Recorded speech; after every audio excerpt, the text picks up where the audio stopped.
received an interesting question the other day. It was about what to do when you feel stuck or completely lost in life. And I've been thinking that over. It's a very challenging question to tackle, but I'm going to do my best here based off of what I know and what I've experienced for myself.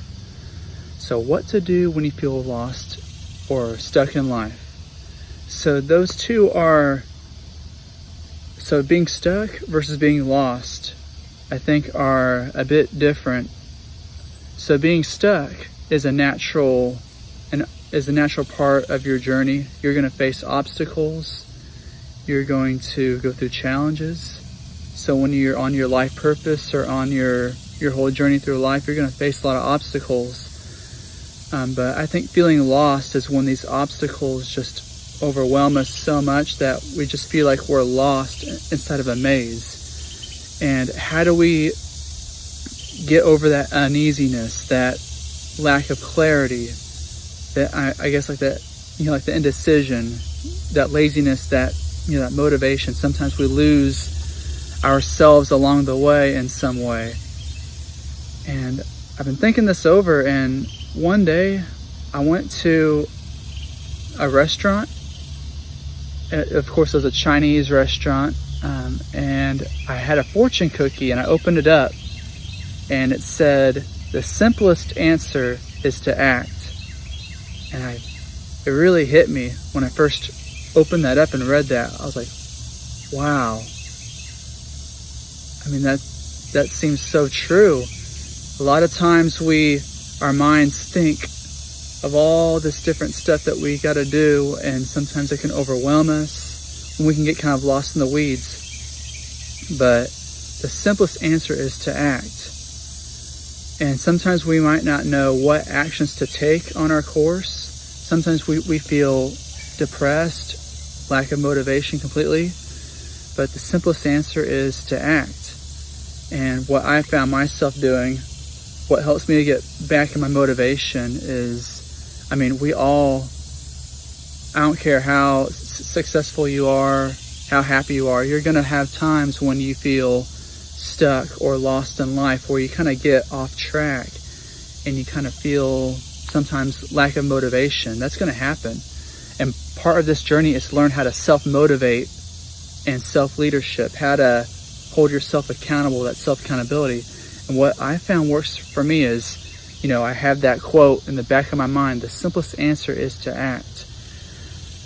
You can interpret that many ways you want. The simplest answer is to act like act a certain way, or to take action in life. So I think both can be very valuable. That sometimes the simplest answer could be just to have an image of your future self and act as best as you can on that inspiration. Act as the inspiration of your future self.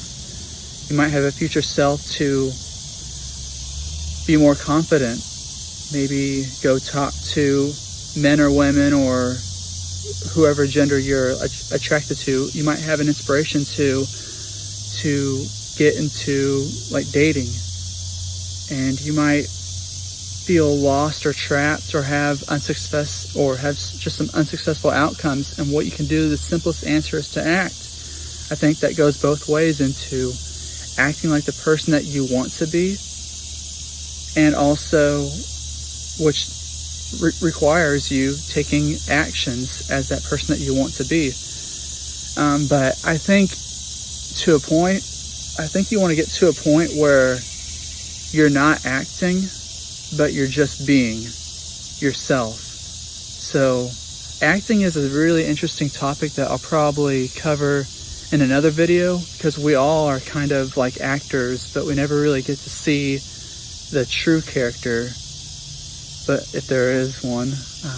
But we never get to see our authenticity, because of society conditions us, and we are kind of like actors in a certain way. We have so many roles, but I'll get into that on another video.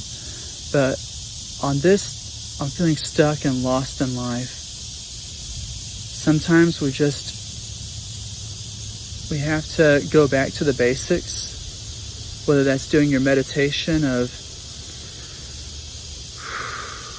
just connecting with your breath. I think what can really help is just to put your hands on your heart, give yourself that love, and know that love is limitless. You deserve love for yourself.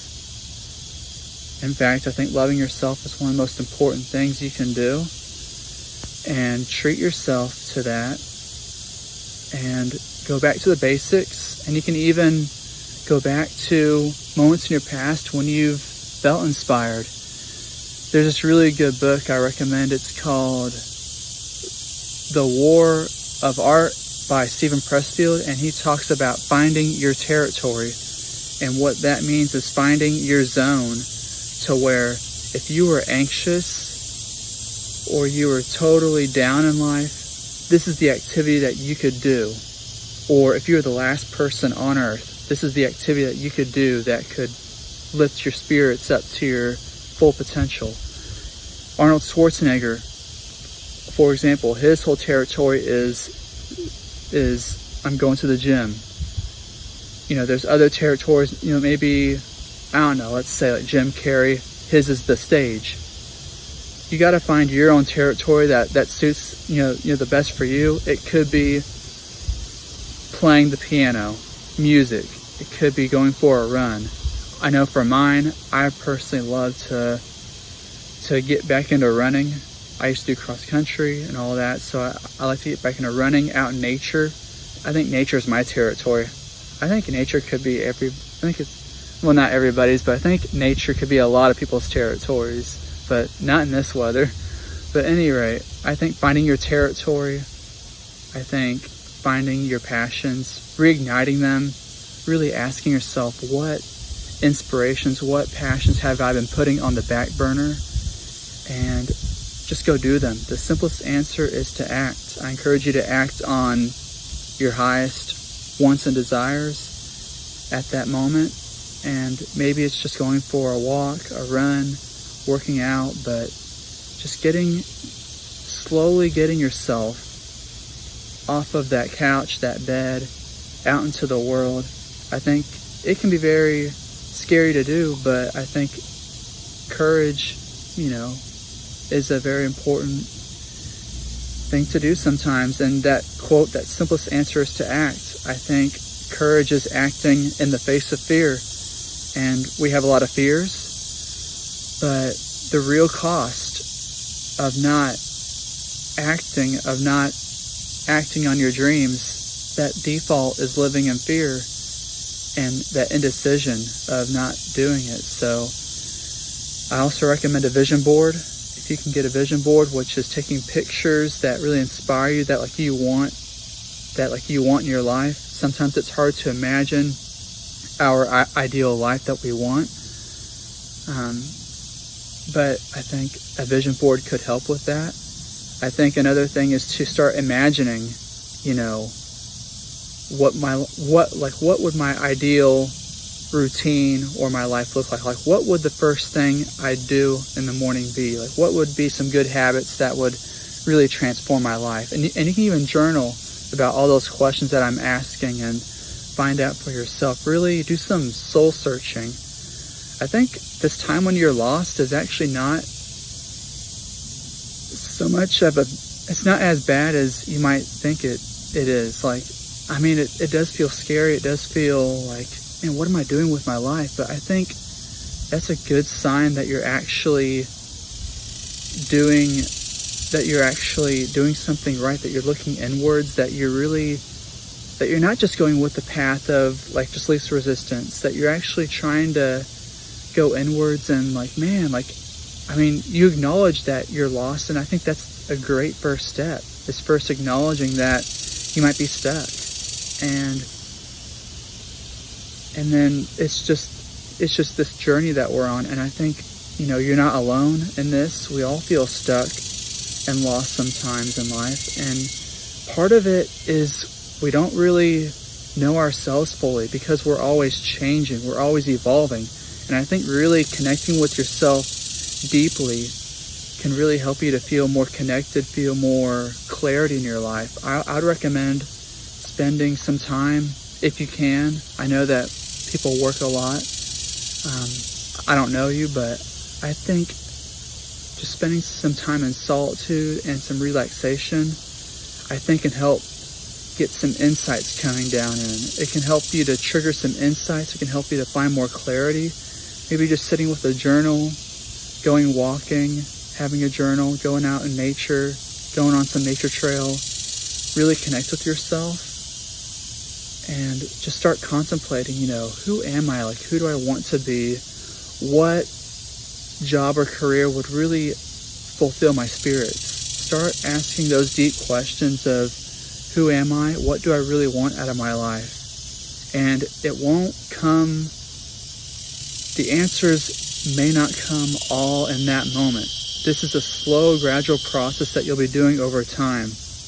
But if you can get yourself from watching TV to playing these video games, that stuff numbs the pain. If you can go have that courage to, the simplest answer is to act. If you can go to the simplest, if you can just try to act on your higher self, doing things that will slowly raise your spirits, I think that would be very wonderful. And it's kind of like, this garden that I have here. There's this really beautiful quote that I learned from this famous YouTuber named David Line. I recommend you check him out, but he says, "The flower does not dream of the bee. It blossoms and the bees come."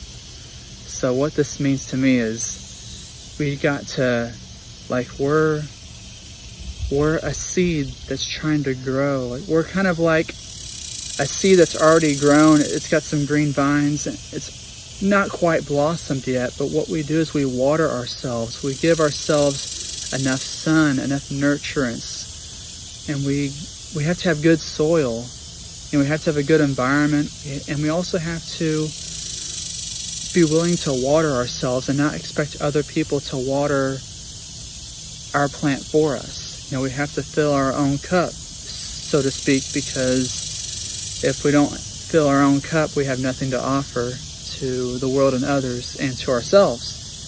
So we got to drink from our own cup, we got to water ourselves, and we got to slowly blossom. But regardless, you are perfect the way you are enough. It's just about, how much do you want to improve? How much of yourself do you want to realize? You're perfect as you are. I mean, you can meditate, you can watch TV for the rest of your life, you have all these choices, but you're perfect as you are. It's about, do you want to see her blossom? And I'm excited for that for you.